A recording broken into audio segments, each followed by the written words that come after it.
Kandungan bromat dalam air minum kemasan sempat viral akhir-akhir ini.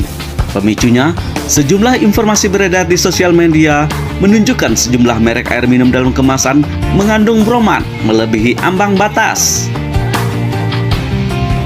Air minum yang mengandung bromat melebihi ambang batas ini dapat membahayakan kesehatan.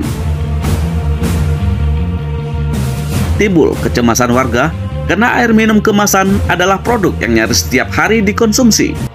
Jadi kami sebagai masyarakat itu mengharapkan kepada pemerintah memberikan edukasi, sosialisasi yang lebih luas agar masyarakat itu memahami apa kategori dan apa ciri-ciri daripada air minum yang kandungan bromatnya melebihi dari baku mutu yang ditetapkan, sehingga masyarakat tidak terlanjur mengkonsumsi dengan air yang kadar bromatnya tinggi. Informasi ancaman bromat dalam air kemasan tentu membuat kami cemas, sebab setiap hari kami mengkonsumsinya, baik anak-anak maupun orang dewasa. Dengan adanya informasi ini, kalau bisa produsen harus bisa memberi informasi lengkap terkait kandungan yang membahayakan diri. Belum tahu. Harapan dari pemerintah memberikan suatu penyuluhan tentang bromat ini, dan biar masyarakat tahu minuman ini bagaimana, ada yang berbahaya kandungannya atau tidak. Jadi masyarakat lebih menggunakan air ini mana yang layak atau tidaknya. Jadi pemerintah harus ada memberikan sebuah informasi yang benar dan tepat. Lantas, apa bahayanya bromat ini? Ada senyawa namanya organik dan anorganik, dan bromat itu adalah termasuk unsur yang bersifat anorganik. Nah, ada seperti orang menyatakan ada besi, ada nikel, ada klorida. Nah, dia ini sejenis dengan klorida, namanya bromat, BMN itu. Jadi bromat itu adalah senyawa yang ada di dalam air. Nah, ketika bromat itu diminum dalam air, dia sebenarnya tidak ada masalah sepanjang dia tidak di atas baku mutu. Tapi kalau bromat itu, dia nanti ketika proses ozonisasi dalam air untuk pemurnian air, dia berubah senyawa bromida. Maksud saya tadi, bromida itu dia berubah menjadi bromat. Bromat itulah yang menjadi berbahaya dalam air. Nah, oleh karena itu, air itu harus terbebas dari senyawa yang mengandung bromat. Jadi yang ditakuti itu apa? Yang ditakuti itu adalah ketika proses, apa proses itu? Yang pertama, sumber air minum yang digunakan mengandung ion bromida banyak, maka akan menghasilkan senyawa bromat. Itu yang berbahaya. Proses dalam pemurnian air, ya, itu dilakukan proses ozonisasi.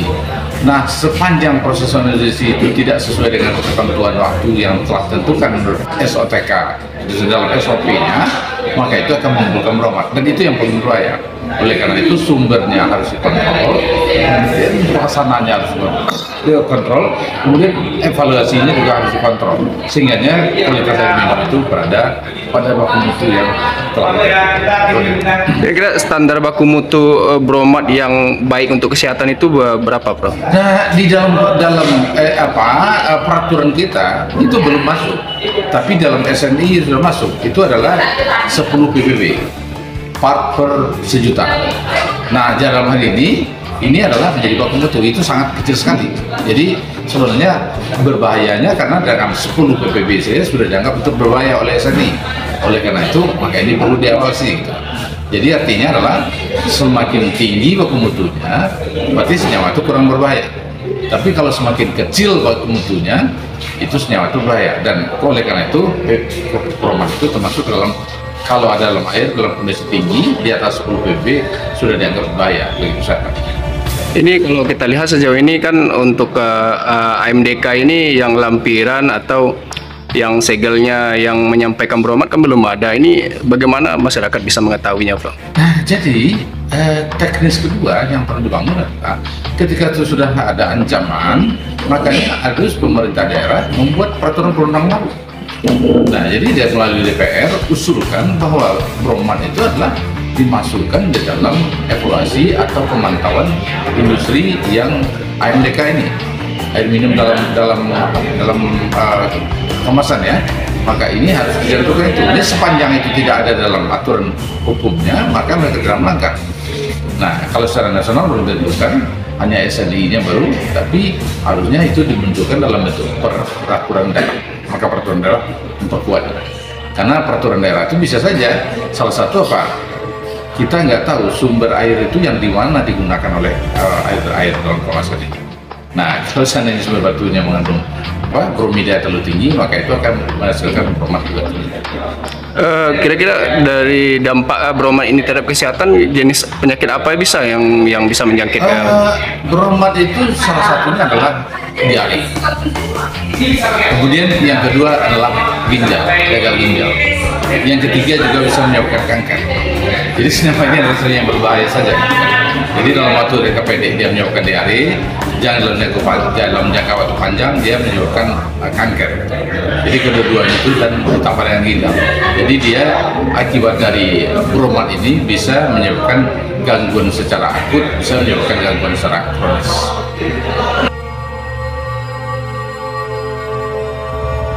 Keberadaan bromat dalam jumlah tinggi dapat mengakibatkan kerusakan pada organ internal seperti ginjal dan hati. Sejumlah penelitian menunjukkan konsumsi makanan yang mengandung bromat dapat berkontribusi pada peningkatan resiko kanker.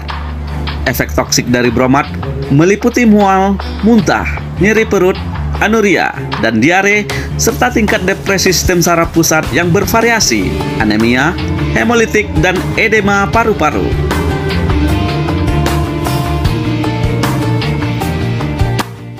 Memang ada persoalan atau itu di lapangan itu. Ini suatu hal yang perlu kita waspadai sehingga memang unsur pengawasan itu harus ketat. Di samping itu memang konsumen kita harapkan harus teliti dan cerdas yang bromat itu tadi ya. Jadi sehingga memang kita mengharapkan pemerintah walaupun dengan kondisi yang katakan terbatas, jangan terlalu terpaku dengan tidak ada aturan, tapi selamatkan masyarakat dulu. Jadi memang masyarakat itu konsumen harus kita selamatkan dari bahaya-bahaya. Kepada konsumen sendiri seperti apa ya Pak sarannya untuk bisa mewanti-wanti dengan banyaknya sejumlah merek AMDK begitu yang ada di mereka harus cerdas kan? Jadi teliti dulu, jadi lihat dulu sejauh mana label yang ada di kemasan itu mereka percaya ya. Salah satu informasinya tentu di label itu sendiri. Nah, yang kita lihat kondisinya sekarang ada label itu sulit dibaca. Adapun label tapi kecil. Nah, ini informasi yang jelas namanya. Payah masyarakat ataupun konsumen untuk membacanya, sehingga informasi yang benar itu tidak begitu didapatkan oleh masyarakat. Karena itu masyarakat hati-hatilah. Kalau ada yang dicurigai, ada segala macam, itu sampaikan ke Balai POM yang ada di Kota Padang. Pemerintah sebenarnya telah memiliki aturan terkait bromat ini, yaitu SNI 3553/2015 yang menetapkan ambang batas yang diizinkan tidak boleh melebihi 0,01 mg per liter atau 10 ppb. Namun, aturan ini berbenturan dengan Permen Perin nomor 26 tahun 2019 tentang perubahan atas Peraturan Menteri Perindustrian nomor 78/MIND/Per/11/2016 tentang pemberlakuan standar nasional Indonesia air mineral, air demineral, air mineral alami, dan air minum embun secara wajib pada halaman 23 yang menyebutkan uji bromat dalam air minum kemasan tidak wajib dilakukan sampai ada laboratorium yang memiliki kemampuan pengujian yang terakreditasi dan ditunjuk. Pertama, sesuai dengan pasal 97 Undang-Undang Nomor 18 Tahun 2012 tentang pangan. Pangan itu kan soal makan dan minuman. Okay. Nah, kalau dulu di Undang-Undang Kesehatan dicantum, tapi di Undang-Undang Kesehatan yang baru nomor 17 tahun 2023 untuk merek itu memang tidak dicantumkan lagi. Nah, tapi dia ada di Undang-Undang nomor 18 tahun 2012 tentang pangan. Nah, di ayat 3-nya itu mengatakan pencantuman label di dalam atau pada kemasan itu harus ada. Nah, di antaranya itu adalah nama produk, ya, daftar bahan yang digunakan, berat bersih, sampai kepada asal usul bahan pangan tertentu. Nah, asal usul ini kan kandungan. Salah satu yang terkandung di dalam air minum kemasan itu adalah bromat. Nah, artinya, negara harus memastikan mencantumkan komposisi kandungan air itu. Ini wajib punya. Nah, sanksinya adalah kalau tidak ada itu, sanksinya adalah bisa jadi pembekuan dan pada akhirnya pencabutan izin. Nah, ini yang perlu dikawal oleh negara, karena secara teori menurut Friedman, ada namanya isi hukum, ada namanya struktur hukum, ada namanya budaya hukum. Nah, isi hukumnya sudah ada. Nah, undang-undang tentang pangan ini dan undang-undang tentang kesehatan. Sekarang bagaimana memastikan penegakan hukumnya jalan? Apa artinya hukum tanpa penegakan hukum? Menurut saya itu sangat berguna. Di aturannya sudah ada. Nah, sekarang kan persoalannya, kalau kita lihat di air minum kemasan itu ada nggak dituliskan itu? Nggak ada. Jadi secara hukum, produsen air minum kemasan punya kewajiban untuk menegakkan, dan negara punya kewajiban untuk mengawasinya. Untuk apa? Untuk memastikan air minum yang layak konsumsi dengan masyarakat. Nah, jadi masyarakat tidak khawatir lagi ketika, dari mana masyarakat tahu? Ya dari ketika ditempel di kemasannya, kandungannya apa saja, dan dia tahu. Nah, lagi pula setiap orang tidak punya risiko masing-masing terhadap seseorang punya keluhan masing-masing di tubuhnya. Ada yang tidak baik dia dikonsumsi, atau apalagi yang bromat ini jelas-jelas itu berpotensi terhadap penyakit. Dan kemudian yang kedua ketika dikatakan peraturan Menteri Perindustrian nomor 26 tahun 2019 tentang uji bromat yang sementara waktu itu menunggu, ya, sementara waktu dilakukan sampai dapat ada laboratorium. Pertanyaannya begini, ada nggak labornya di Indonesia? Ada. Ketika ada, tidak ada lagi celah hukum di situ bahwa tidak menguji. Nah, jadi apa artinya SNI itu, Standar Nasional Indonesia, ketika ada kandungan yang membahayakan kesehatan masyarakat? Di situ poinnya sebenarnya. Nah, di situ negara abai terhadap pemenuhan salah satunya perlindungan.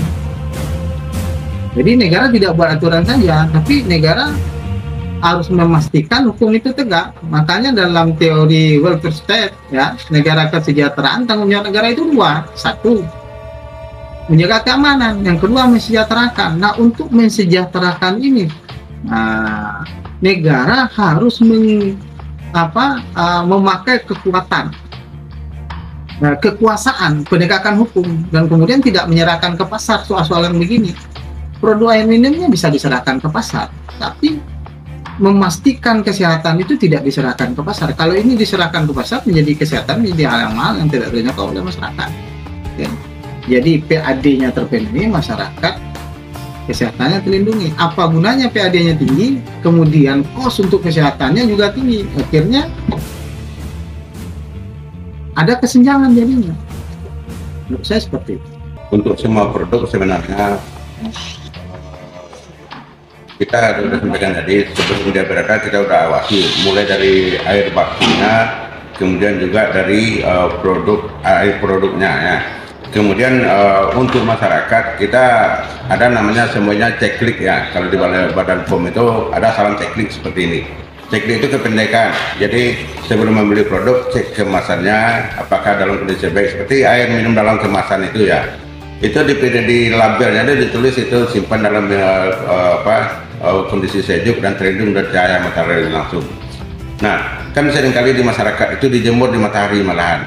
Nah, kalau untuk MDK itu kita memberi masa kadaluarsa itu 2 tahun, bukan untuk airnya sebenarnya, tapi untuk kemasannya, ya. Tapi itu dalam kondisi terlindung. Tapi kalau silakan dicoba aja, ya. Kalau produk air minum dalam kemasan itu dijemur aja 3 bulan, akan ada yang melayang-layang di dalam itu. Artinya makanya masyarakat lihat dulu kemasannya kondisi baik apa enggak, termasuk labelnya itu masih cerah apa enggak. Kalau udah memudar artinya sering dijemur gitu kan. Kemudian pastikan baca label dengan seksama. Ya, kalau MDK memang informasi di label tidak terlalu banyak, tapi yang pasti ada izin edar di situ, ada tanggal kadaluarsa di situ. Kemudian yang kedua, pastikan ada izin edar dari Badan POM-nya. Kemudian baru tidak melewati batas kadaluarsa. Nah, dari empat yang harus dicermati masyarakat itu, insya Allah masyarakat akan aman untuk mengkonsumsi karena kami tetap melakukan pengawasan terkait obat dan makanan.